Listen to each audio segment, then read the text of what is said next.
मलाड में खुदाई करते समय एक मजदूर की मौत, एक घायल। मलाड पूर्व धानजी बाड़ी वेस्टर्न एक्सप्रेस हाईवे समुद्रा बार के पीछे चल रहे अमित बिल्डर के निर्माण कार्य पर कल खुदाई के समय मिट्टी गड्ढे में गिरने के कारण एक मजदूर की मौत हो गई और दूसरा मजदूर बुरी तरह से घायल हो गया।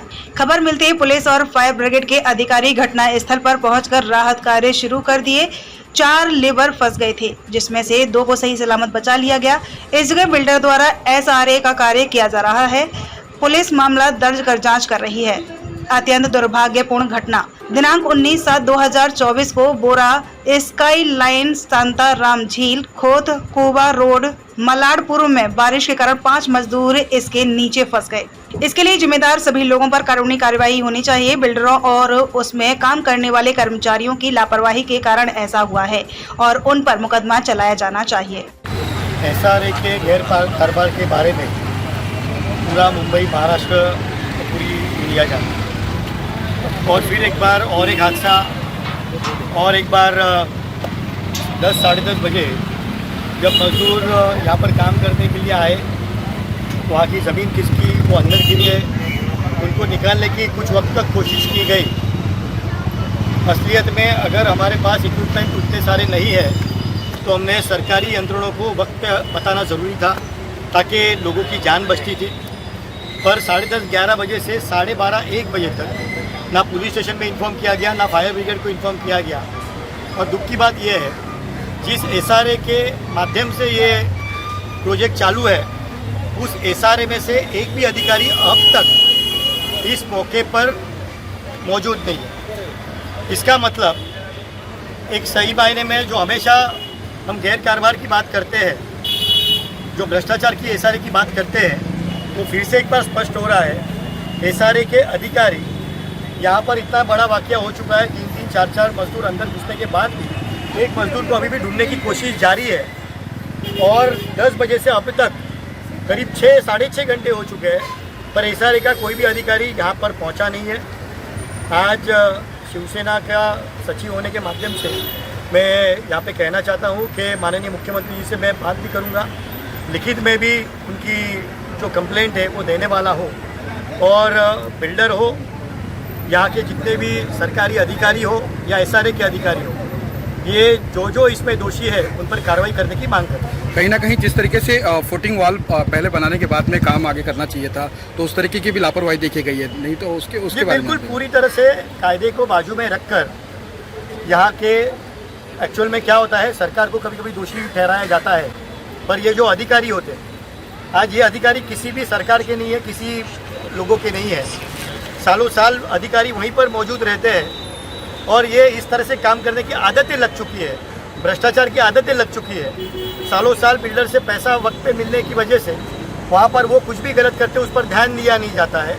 और मुझे लगता है आज भी उसी तरह से ये हादसा हुआ है और ये दोषियों पर कार्रवाई करने की मांग हम करने वाले हैं। मगर ये जो परिवार जो लोग मरे हैं उनके लिए जिस तरह से कोई न कोई घटना होती है तो सब देखते हो, एक्सीडेंटियल होता है या कोई महिला गिरता है तो कहीं 25 लाख 50 लाख की डिमांड की जाती है और सरकार देती है। तो ऐसे जो लोग वर्कर जो काम थे, जो पीड़ित लोग हैं, जो उनके परिवार के लिए क्या मांग है? जी बिल्कुल, मुख्यमंत्री साहब की तरफ से मैं आप लोगों को आश्वासन देता हूँ कि अच्छी राशि उनको दी जाएगी। जो जख्मी है उनको भी अच्छी तरह से राशि मिलेगी और ये मुद्दा हम CM साहब के पास सर आपका केंद्र में गठबंधन की सरकार है और यहाँ भी एक प्रकार से सरकार है आपकी, तो मैं अगर नहीं कानूनी कार्रवाई हो तो फिर अगला आपका क्या?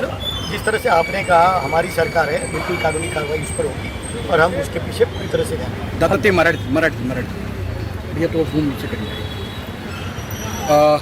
सर, या ठिकाणी भूस्खलनाचं एक प्रकरण समोर आलेलं आहे, त्याच्यामध्ये कोणतरी हे मजदूरची मृत्यू पण झालेली आहे, त्या संदर्भात काय बोलणार आहे सर? भूस्खलनचं प्रकरण हे जे या ठिकाणी झालेलं आहे, मालाड पूर्व या ठिकाणी, हा नवीन विषय नाही। SRAचे अधिकारी प्रत्येक वेळी गैरकारभार आणि भ्रष्टाचाराचे आरोप त्यांच्यावर लागत राहिलेले आहेत बिल्डरकडून, कारण मोठ्या प्रमाणावर त्या ठिकाणी पैसा उत्पन्न होतो आणि त्यामुळे मोठ्या प्रमाणावर त्या पैशाचं वाटप होतं। कुठलाही अधिकारी गेले 6-7.5 तास होऊनही SRAचा कुठलाही अधिकारी या ठिकाणी अजूनही उपस्थित झाला नाही, याबद्दल खरखर मोठा खेद निर्माण होतो मनामध्ये। आणि मुख्यमंत्र्यांना नक्कीच या विषयाबद्दल संपूर्ण सविस्तर माहिती मी स्वतः आता थोड्या वेळामध्ये त्यांच्यापर्यंत पुरवणार आहे।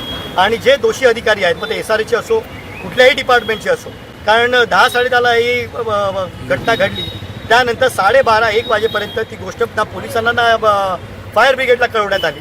जर त्या सक्षम यंत्रणांना वेळेत कळवलं गेलं असतं तर मला वाटतं त्या बिचाऱ्यांचे जीव वाचले असते. आणि त्यामुळे या ठिकाणचे जे व्यावसायिक बिल्डर असो किंवा जे पण या ठिकाणचे अधिकारी असो, जे पण यामध्ये दोषी असतील त्यांच्यावर कारवाई करण्याची मागणी आम्ही या ठिकाणी. सर आतापर्यंत किती लोकांचे रेस्क्यू झालेले आहे? आतापर्यंत 3 मजुरांना बाहेर काढलेले. मला वाटतं अजूनही एक मजूर शोधण्याचा प्रयत्न चालू आहे. त्यांना अजूनही त्यामध्ये शोधण्याचा हे मिळत नाही आहे नक्की आहे की नाही.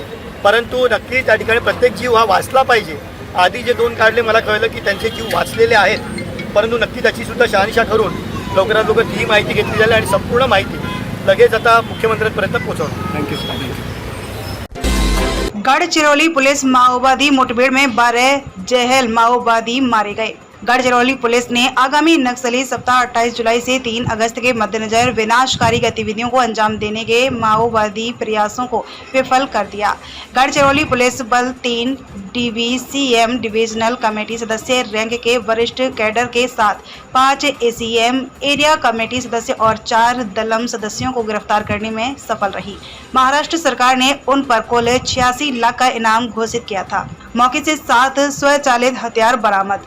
इस मुठभेड़ में पूरे कोरबी, टिपागढ़ और चटगांव कासनसूर दल्लम के सदस्य मारे गए। संपूर्ण उत्तरी गढ़चिरौली को सशस्त्र माओवादियों से मुक्त कराया गया। दिनांक 17/5/2024 को सुबह प्राप्त गोपनीय सूचना पर कोरची, टिपागढ़ और एवं चटगाई कासनसूर दल्लम के लगभग 12 से 15 माओवादी विनाशकारी गतिविधियों को अंजाम देने के इरादे से छत्तीसगढ़ सीमा के पास चंदौली गाछा के पास वन क्षेत्र में डेरा डाले हुए थे। वरिष्ठ पुलिस उपाधीक्षक अभियान श्री के मार्गदर्शन में आगामी नक्सल सप्ताह 28 जुलाई से 3 अगस्त विशाल नागर गोजे के नेतृत्व में गढ़चिरौली पुलिस बल के विशेष मिशन दस्ते की 7 टीमों को तुरंत सदर जंगल क्षेत्र में माओवादी विरोधी अभियान चलाने के लिए भेजा गया था।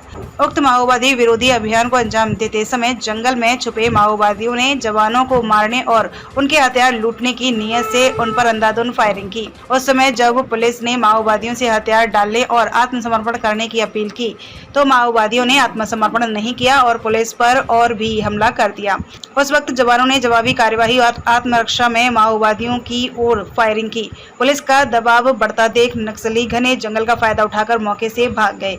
मुठभेड़ के बाद जब जवानों ने जंगल क्षेत्र में सर्च ऑपरेशन चलाया तो मौके पर 7 पुरुष और 5 महिला नक्सली मृत पाए गए और उक्त मृत नक्सलियों की पहचान इस प्रकार है।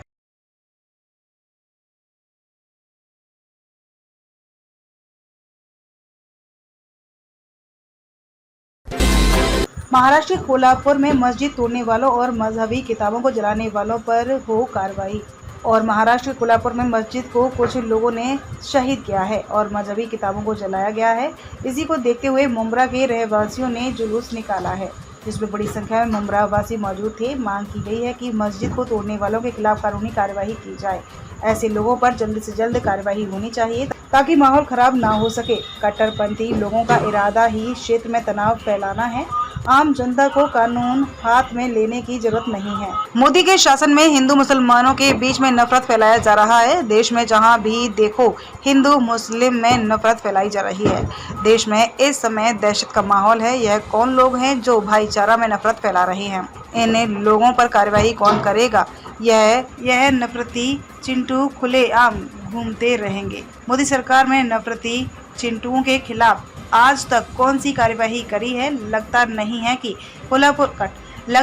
कि कोल्हापुर में मस्जिद तोड़ने वालों के खिलाफ कार्यवाही होगी या नहीं। सख्त कार्रवाई की जाए। और तमाम मस्जिद के जो अराकीन हैं और मदरसों के अराकीन हैं, जितने भी धार्मिक स्थल के अराकीन हैं, जो लोग के जिम्मेदार हैं, उनके लिए आपका क्या मैसेज है? क्योंकि उनकी भी इस खामियां हैं कि ये अनलीगल जो चीज़ होती है ये मस्जिद मदरसे और इसके अंदर क्यों है, इस पर ध्यान देना चाहिए। देखिए, कोशिश ये करनी चाहिए कि हम जहाँ पर भी इस तरीके की नमाज पढ़ने की खासकर इबादत गाह है, जहाँ पर मुस्लिम कम्युनिटी के लोगों को इस बात का ध्यान देना चाहिए कि हमारे इस्लाम में ये बताया गया है कि आपको अगर कहीं पर मस्जिद वगैरह बनाना है तो जगह आपकी खरीदी होनी चाहिए या वक्त की जगह होनी चाहिए। पर कोई किसी किस्म का तनाज़ा नहीं होना चाहिए जिससे आपस में बाद में चल करके किसी तरीके का माहौल ख़राब हो। तो मेरे लोगों से अपील है कि इस बात का खास ध्यान रखें, नहीं इसी तरीके से लोग माहौल को ख़राब करने की कोशिश करेंगे।